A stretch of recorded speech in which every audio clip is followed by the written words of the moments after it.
Thank you everyone for joining us today for our official Fiverr panel discussion as part of Payoneer's Beyond 24-Hour Global Virtual Summit. So for anyone in the audience joining us today that isn't already familiar, Fiverr is a digital platform whose main goal is changing how people work essentially. We provide a user-friendly experience where freelancers, like my two awesome guests that I have today, are able to sell their services to buyers from around the world.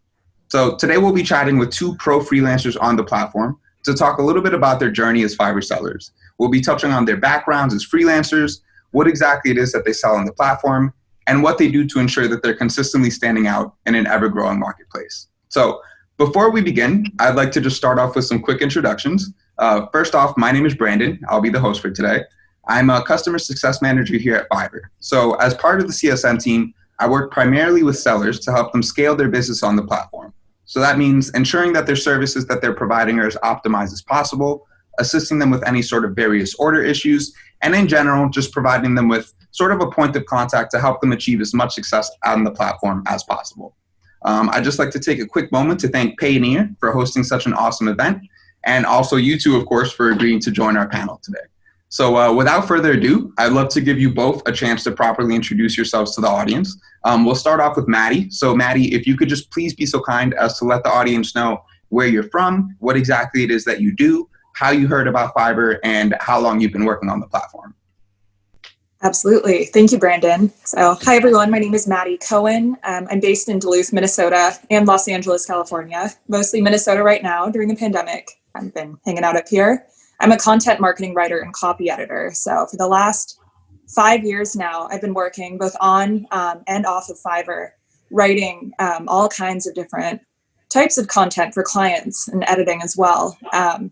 I just wrapped up a nonfiction manuscript for Financial Advisor. I do web copywriting for law firms. I help people edit their personal statements, really all different types of content. I'm happy to tackle it. I will write billboard copy and whatever people throw at me. I do specialize in finance, healthcare, and real estate.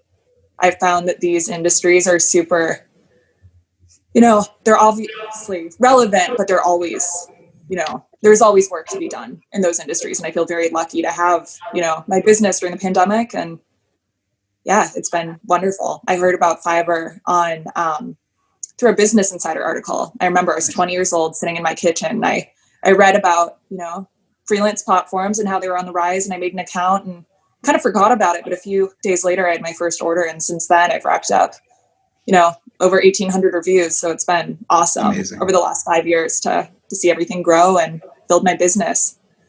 That's awesome, Maddie. Awesome. Yeah. Really excited to hear about the success that you've seen on the platform. Awesome. And so Frank, if you would also be so kind as to answer the same questions. Thank you, Brandon. Of course. My name is Frank Davis. I'm originally from Carson City, Nevada, located in Athens, Greece currently. I am a film director / motion designer / animator. And I've been on Fiverr since 2013. Perfect. Awesome. And how did you hear about Fiverr, Frank? Well, it was, I think I Googled freelancing platforms, that sort of thing. And back then it was, one of the top 3 results. So I ended up, signing up on all 3 platforms, but the whole system with Fiverr and the gigs and how you make your services, how you turn your services into products was actually, really great for me. So I stuck with Fiverr. Amazing. Amazing. Awesome, guys. So thank you so much for taking the time to introduce yourselves to the audience. So we're going to start getting into a few questions about just kind of like your journey as freelancers and how your time has been on Fiverr. So first things first, we'll just keep the same order. We'll start off with Maddie. Also, just as a quick thing, if you guys can please just mute your mic if you're not the one that's talking, just to ensure that there's no background noise during the questions. So first things first, Maddie. So in terms of you being a freelancer, what advice would you give to someone that's thinking about freelancing? Like, how have you built yourself as a successful freelancer over the years? So in my opinion, it's very important to have a safety net so that you can take risks. When I first started freelancing, I had a full-time job. I was an NBC affiliate reporter in Kalispell, Montana, right outside Glacier National Park. And I just thought about proofreading on the side. And I think having that full-time job for the first must have been 5 months of my freelance career really gave me not only the flexibility financially, but the confidence to build something from scratch. If I just, decided to freelance one day, nothing's wrong with that. But if I didn't have, my job at the time, I don't think I would have, had the confidence to really dive in, because it is going to be slow starting out and you're not going to get consistent results immediately. And, it's a process of trial and error. I made so many mistakes my first year and learned from them all. And I don't regret any of it, but had I not had that safety net, that job, something to fall back on before I really figured things out and was able to grow, I think I would have honestly probably scared myself out of making this a full-time deal. So I'm super happy to have taken the risk, but I think those calculated risks are really important. You don't necessarily need a job, but you need to make sure that, you're in a financial position and the right headspace too, to really, put your all into what you're doing, whether you're a writer, a director like Frank, no matter what it is you want to focus on as a freelancer. You need to make sure that you're in a position to build your confidence, build your business, and really, make sure everything else in your life is as right as it can be so that you can focus on serving your clients and growing. Yeah. Amazing. And you mentioned that, obviously you made some, mistakes starting out. Could you kind of elaborate on those? What kind of hiccups did you run into starting off as a freelancer? What did you kind of learn from your time, starting off? Yeah, absolutely. One of the things I learned, I was always available. I wanted to respond to messages as quickly as possible. And it's good to have a solid response rate on Fiverr. You should be responsive, but, responding to every inquiry that comes in the first 5 minutes, you're going to train your clients to expect that. So now if I see something come in, if I'm really eager to respond right away, I'll draft my response and save it and wait an hour or two. You don't want people to expect you to be on call for them, because once you build your business, you're going to have too many people counting on you. Or if you disappear for a little bit, then it's going to be tough. Another thing I learned is that, you need to say no. And that's easier said than done when you're first starting out. But if something isn't a good fit, either, if you're uninterested in a project, or if you don't have the skill set to take it on confidently, you're not going to do a great job. So I've learned, to say no along the way. It's a lot easier now that I have a huge volume of work, but starting out, you want to say yes to everything. You want to get those reviews. And I'd recommend specializing. You don't have to, get super niche right away, but you have to figure out what's going to work for you and what isn't, so that you can serve your clients and really build the reputation you want moving forward. Amazing. So definitely about kind of learning how to set those right expectations with clients right off the bat, and kind of knowing not being afraid to say no, essentially knowing what projects are going to work best for you, essentially. Yeah, absolutely. And one last thing to piggyback off that is knowing when to raise your rate. If you end up getting more work than you can handle, you're not going to do a good job. So you need to, gradually implement price increases, which I've done over the years. And I'm very happy with my rate right now. But I think there's a fear people have of, losing all their clients if they increase their rate. And that just doesn't happen. If anything, I've gotten more long-term clients. I have some clients who've worked with me for 5 years, and my rate, has gone up quite a bit in the last 5 years. You don't lose the people who matter. And, if there are people who aren't able to pay a higher rate, you'll end up attracting new clients. So I wouldn't be afraid not to start out, super high, but to really, embrace those price increases when you need to make them. And you'll find that, things will work out. Definitely. Amazing advice. Amazing advice, Maddie. And that's one thing that we see often, with freelancers on the platform. Some people are kind of afraid to, start off their prices high, but, starting off low, but consistently working towards the goal of getting to the price that you want at the end of the day should be everyone's main goal. We want to make sure that our freelancers aren't undervaluing the effort that they're putting in when they're providing those services. So awesome, Maddie. Thank you so much for that. So moving on to Frank, same question to you. What advice would you give someone that is, trying to get into freelancing? What things did you kind of struggle with when you first started, and how have you kind of built yourself up since you began this journey? Well, my story is kind of like the opposite of what Maddie just said. I didn't have a safety net. I didn't have a job. Mainly the main reason why I started Googling and trying to figure out the whole freelancing online thing was because the TV show I was directing enter a forced hiatus. And so I was like without a job, bills piling up, all that, the good stuff. So I was essentially with my back against the wall. But, my advice would be, and one of the main first lessons that I learned on the platform was that there's no a point in just doing what everyone else is doing. And I'm not just talking about, a unique offering. I'm just talking about you figuring out the white space within your niche so you can claim a space with as less people as possible. I know that even now, when the marketplace has so many sellers and so many talented and skillful people, offering anything from animation to writing to photography. So it's a bit harder to do now than it was, in 2013. But there's still plenty of white space to claim. So that would be my main advice, I guess. The other one would be the other lesson that I learned was to stop guessing and asking a bunch of questions. First of all, because I learned within the first couple of years of working on Fiverr, I learned that it's not a matter of whether I can do the task at hand. I need to figure out whether I'm a good fit for them, both price-wise, my culture, how I do things, my process. So that's what got me from, oh my gosh, I got another email from a client. What do they want now? To everything was kind of like streamlined. I was happy to do the work. I was proud of being part of each and every team I worked with. So I think that was the tipping point in me enjoying my work more, being able to charge more because I was able to find the value that the customer was looking for. And which brings me to my third advice, to always price for the value that you provide your customer. Absolutely. Don't charge by the hour. Don't charge a flat rate that's kind of like calculated based on how many hours it's going to take, how many days, that sort of thing. You can, of course, estimate how long a project will take or how hard it is by asking the right questions up front. But at the same time, is it a video, like for me, for instance, as a director, is it a video that the customer is going to use to pitch to get funding? If if there are a couple of $100,000s on the line, thousands of dollars, then what is my video worth? Like if I'm able to help you succeed in your goal, how much is that worth to you? So basically that's what helped me when Fiverr Pro came along and I became a pro seller.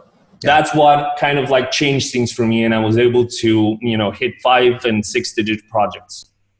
Amazing. Awesome. So it's really just making sure that you're not undervaluing the effort and not placing a limit on yourself and just kind of setting a flat rate, but really kind of paying attention to the nature of every project you're receiving and kind of, setting your cost accordingly pertaining to whatever that buyer needs essentially. Yeah, it's really important to focus on, the value of your service, not just, the end result, because that way you kind of like set yourself apart from everyone else. Like if everyone has pretty much the same rate, and the level of quality pretty much doesn't matter all that much. That's what my experience tells me. Like I can make a video that's not Disney style or, the level of Hollywood or whatever, but I don't think the customer, is interested in the technical details, like, how the animation is made. The end goal is what matters, whether or not they're going to get funded, whether or not their app is going to get downloads, that all that stuff. Amazing. Awesome. And starting out as a freelancer, were there any sort of difficulties or struggles that you felt like you were running into that you had to overcome, at that point in your journey? Well, yes, I was used to work with a lot of people as a director. I used to have a lot of people under me. I used to work in teams. So the very first hard thing for me was to get accustomed to working alone. And I was working from my home office at the time for the first couple of years. And I became sort of like, I wasn't, talking to people. It was all done by email and messages. So it was really hard for me to get a good sense of well-being, I guess, being able to talk to people, collaborate with other human beings. So it was sort of like too distant for me. But then, I got sort of used to it, and then I decided to move to an actual office. I rented out an office space, and that really helped me a lot to, create a new, more healthy routine, Gotcha. all that good stuff. Very nice. Awesome. And that's actually a good point. I'd like to elaborate that a little bit more, because I'm sure that's something that a lot of, starting off freelancers kind of deal with, especially coming from probably, a place of employment where you're used to being able to collaborate with multiple people, where you're used to working on a team. Maddie, did you by chance, like during that transitional period, did you, have to figure out some way to cope from transitioning from, obviously working with a team to kind of being on your own on the platform? Yeah, I did. But to be perfectly honest, it's always been easier for me to kind of run my own show. That's what I loved about college. And I almost found it backwards to move from, a routine where you have so much flexibility. You're building your own schedule. You're choosing what you want to do essentially to, a full-time job after school. I graduated from UC Berkeley, December 2014, and got the news job in Montana a few months later and loved it. But setting my alarm every morning was challenging. Having a boss, direct me was challenging. Not your cup of tea. And so I was ready to freelance. This is a better fit for me. But, I did need those rituals to make it work. And even now, I have basically not, scheduled breaks necessarily, but I know how long I'm able to be productive. And I make sure, I have breaks incorporated into my day, other things that'll make me more productive when I'm doing client work, so that I'm not at a loss, every morning trying to figure out how to balance, my workload and my email, really all of that. So usually I'll wake up and, I'll avoid going to my computer for the first hour or two. I'll go on a walk for an hour or two. I live, a 5-minute walk from a 300-mile hiking trail. So I'm very lucky. Wow. I'll usually hop on that for a few hours every day, and then get back to work in the afternoon, and end my day, with a friend pre-COVID or at the dog park, really just making sure that I'm, in contact with other people, because so much of what we do as freelancers is solitary or, it's collaborative, but online. So, having those things I enjoy integrated into my day, that's been huge. And a Fiverr client actually introduced me to what's called the Pomodoro method. Every 25 minutes, you take a 5-minute break.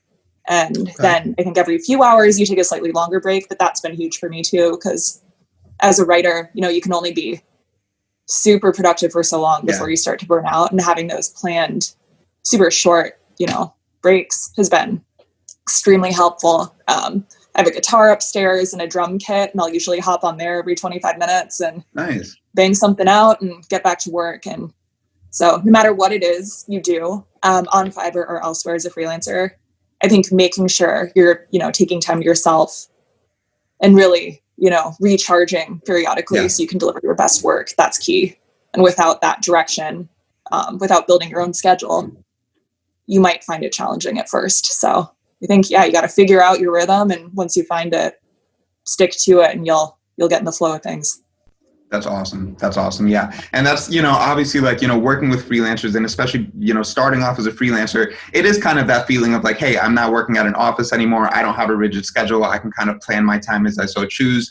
But, it is obviously, part of being a freelancer, you get so kind of wrapped up in your work. It is really important to kind of, set some time for yourself, some mental clarity breaks and things like that. So awesome advice. Thank you so much, guys. So moving on to the next question, and this will be for you, Maddie. What does it take, in your opinion, to stand out as a freelancer? As you know, on Fiverr, there's hundreds of thousands of different sellers. Even in your own relevant categories, there's a lot of competition that, you're both constantly up against, trying to make sure that you're kind of standing out from the crowd. What do you do as a freelancer to ensure that, within this ever-growing marketplace, you're, still catching buyers' attentions regularly? Yeah. So, networking, in my opinion, is a bit of a buzzword, but it's been huge for me. I have gotten great, local clients that have helped me build my reputation on Fiverr as well. So I joined a writing nonprofit. I was actually chair of it for a while. It's called Lake Superior Writers here in Duluth, Minnesota. And I met a bunch of other freelancers, and often, some of them were too busy for, a project and would refer me to the client. One of them retired. So I ended up, landing huge contracts with home builders and a hospital here. And I think those contracts gave me the confidence I needed to really take Fiverr seriously. Not that I wasn't before, but I started to build confidence. Yeah. I had those clients, under my belt at that point. And from there, Fiverr Pro launched around that time as well, which was huge. I was able to attract a different type of client, and having over, 1,000 reviews at that point, I think people, they trust people who other people seem to trust. And so, you have to start somewhere, and you can do that by having a lower rate, by specializing in something super relevant. One of my friends just joined Fiverr, and I would refer projects I found, relevant to her specialization to her. So I think having people, on your team who can vouch for you, that's big. That's been a huge part of my own growth as a freelancer. And those reviews on Fiverr, I think it's great. I'm happy to share samples with clients, but people now will just order without asking, or shoot me a few messages and then willingly move forward because they see that I have over 1,800, majority positive reviews. And that's been really fun to see all the different types of businesses I've attracted through that. So my opinion, reputation, word of mouth. I have a hard time marketing myself. So that's been a nice way for me to build my business without having to, blast everyone with emails and social media posts about what I do. Yeah. Amazing. Awesome. And that's a super important facet to kind of focus on, because, as I'm sure both of you know, being a freelancer, you are kind of your own business, essentially. It's really just you kind of behind the computer screen. So definitely kind of making sure that you're still trying to network whenever you can, reach out to people that, can potentially help you in your field. That's awesome. Thank you for that, Maddie. Same question to you, Frank. What exactly do you do on the platform to help you kind of stand out from the competition to attract different buyers' attention? Well, ever since Fiverr Pro launched, to be honest, that's where it all kind of changed for me. I was able to focus on the kind of clients I wanted to work with, because Fiverr Pro gave you that, platform to be able to attract a different type of client. And so what I found useful was you need to do a little bit of research and figure out exactly what your user personas are. Like, as if I had an app and I was looking for my end user, what would that user look like? So I figured out the size of the companies I'm targeting. I figured out what the language they use in their marketing is and what they're accustomed to, So basically I transformed my profile into what I think would target those types of companies. So that meant that I was kind of like cherry picking the kind of clientele that would, message me. And then with a little bit of practice, you are able to, hone that in and then figure out how to communicate with said clientele to be able to figure out whether they're qualified leads or tire kickers or someone who's where on the customer journey they currently are, because they can come to you with a question about the project that may or may not happen, or they can come to you with buyer's intent, like they're really ready to pull the trigger. So I think that, the best thing that you can do, and what really changed it all for me, was to actually have a process in place, not so much as a craftsman, my animation skills or my illustration skills or that sort of thing, but how can I sell myself? How can I listen to the client and figure out what the problem we're trying to solve is? Because most of the times, the clients appreciate me being able to figure it out for them. This is what earns their trust. This is what, negates, whatever the cost is. This is what makes me appear as valuable as possible for them as a proposition. So ultimately, this is my super secret sauce, I guess. Having a process in place for the entire things that happen, for all the things that happen before you actually make a sale. Amazing. Awesome. So essentially what you're saying is making sure that you're kind of doing your research and not just hopping into a project before knowing more about exactly what kind of client you're working with, where they're in the order process, where they're in, in terms of whatever business or whatever they're trying to set up, just so you kind of know exactly how to communicate them. It's extremely easy and super tempting to actually say yes to projects that you think that you can do well. Yeah. But at the same time, there are certain, red flags that keep coming up.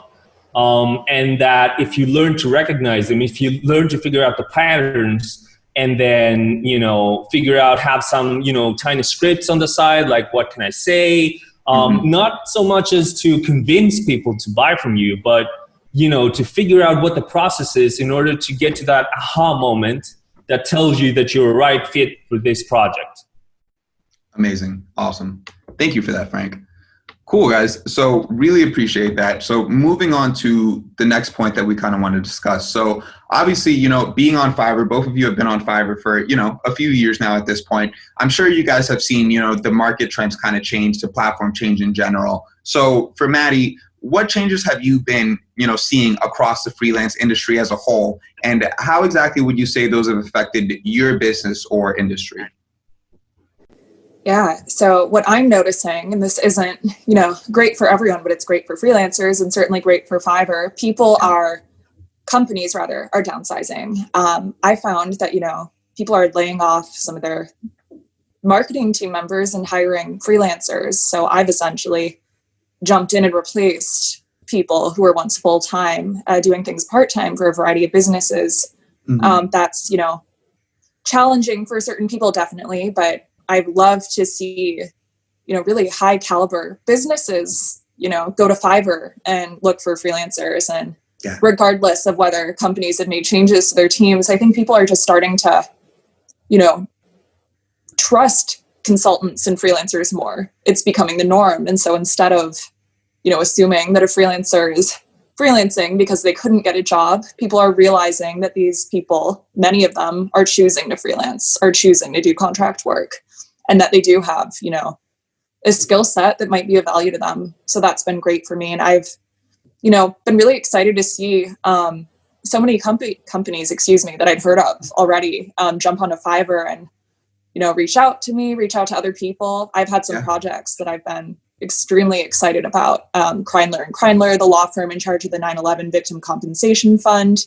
I worked with them on a project. I mean, some of the clients who've reached out to me on the platform have been, really meaningful to me. I signed an NDA, so I can't share too much about it, but of course, a criminal case that, made national news. I was hired on Fiverr to write statements for the defendant. And it was, really exciting to see those on all these different outlets, not under my name, obviously, but just there's a sense of excitement. You don't know what's going to show up, in your inbox each day. And I've just really, loved the majority of the work that's come in. And as more and more people learn about Fiverr, it's been really exciting for me to see who would choose out, what kind of project I get to work on. It's been kind of thrilling, not knowing what you're going to get. So I've loved it. And definitely think more and more people are making accounts on Fiverr and seeing what's out there and reaching out to freelancers. So Fiverr Pro, like Frank mentioned, has been huge. I think people,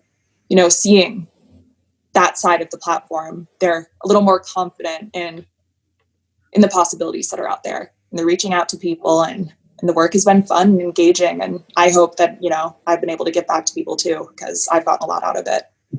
I'm sure you have, Maddie. That's awesome. And honestly, that's kind of why Fiverr was started to begin with. We really want to emphasize the idea that you don't have to be part of a huge company to make money. As a freelancer, people have different skill sets, and there is a way to really kind of build a business from nothing, and being able to kind of set your schedule and do what you love as a passion. And, luckily with the way that the environment is changing, and, unfortunately, even now with COVID, a lot of, different businesses are kind of moving to a smaller scale, and looking for those different sorts of specialists to kind of take on different roles. So that's awesome. I'm glad to hear that. Frank, same question for you. What exactly kind of market trends or changes have you been seeing that, have been affecting how you run your business or your industry? Okay, so on the one hand, we have an influx of new sellers, which has sort of changed the landscape of the marketplace.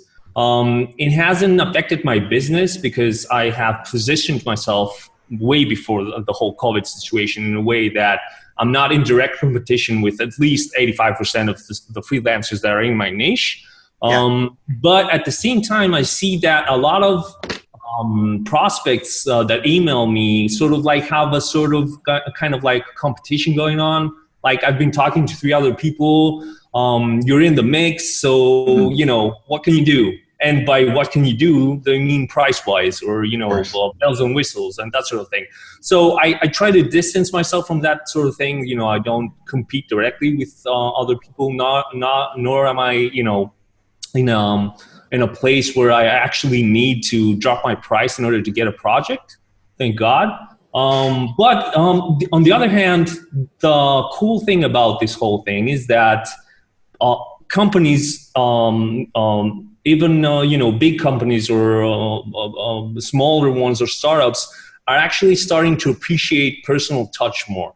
Like I remember a couple of years back, it was a trend even on Fiverr and I think all over the world, where people sort of like created studios, teams, boutiques, that sort of thing. We always saw, you know, new sellers with, I have a team, I have a studio, I have, you know, people I outsource my work to. We are huge, we're big. And now the trend has been reversed. Now people appreciate personal touch more. And actually being a freelancer, being a solo one-man, one-woman show is actually back in style. You know, people appreciate the fact that, you know, they develop a relationship with you, that they can trust you, and they don't have to guess whether or not your team is working correctly, or, you know, even through this COVID situation, you know, whether or not you're able to, you know, get all the team members on board or whatever. So I think that's super cool. The fact that we are now going back to the initial state of things where, you know, being a freelancer is actually pretty cool. Amazing. Yeah. And that was one point that I really want to focus on, is that kind of personal touch that you mentioned. You know, sometimes you're not going to get that real one-on-one communication when you're dealing with like a larger entity. You know, you're going to be dealing with different agents. As a freelancer, like, you are the business, you know, so all interaction that you're having with that client, that's really you and your personal touch, and it kind of allows you to tailor your communication style to whoever you're speaking with. So that's definitely probably a positive with the way that you both probably run your business. So that's amazing.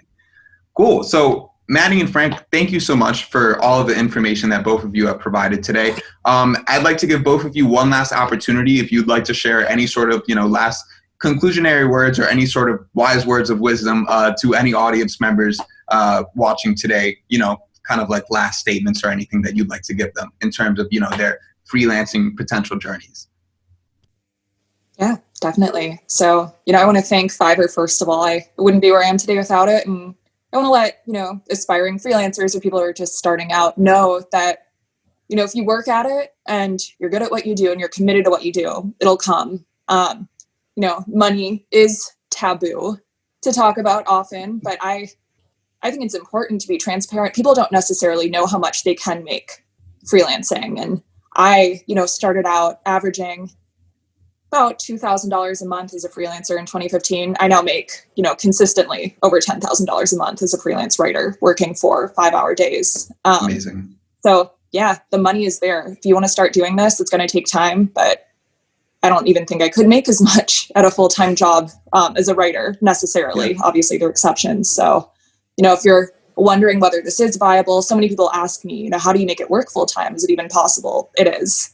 You know, you have to work at it. You have to be completely, you know, committed to what you do and on for your clients and able to work with them. But, you know, if you build those relationships, this is a great way to make a living, in my opinion.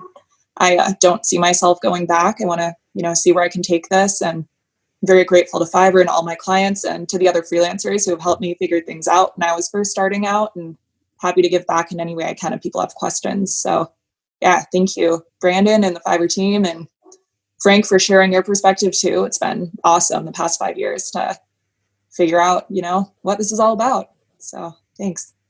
Awesome. Thank you so much, Maddie. And Frank? Well, I'd like to thank you, Brandon, for having me in this talk. And I'm also very appreciative of Fiverr. It really changed my life back when I started. I had no idea, you know, how I could grow my business. It took me a while to figure out that I am actually a business and, you know, not a person trying to do something small.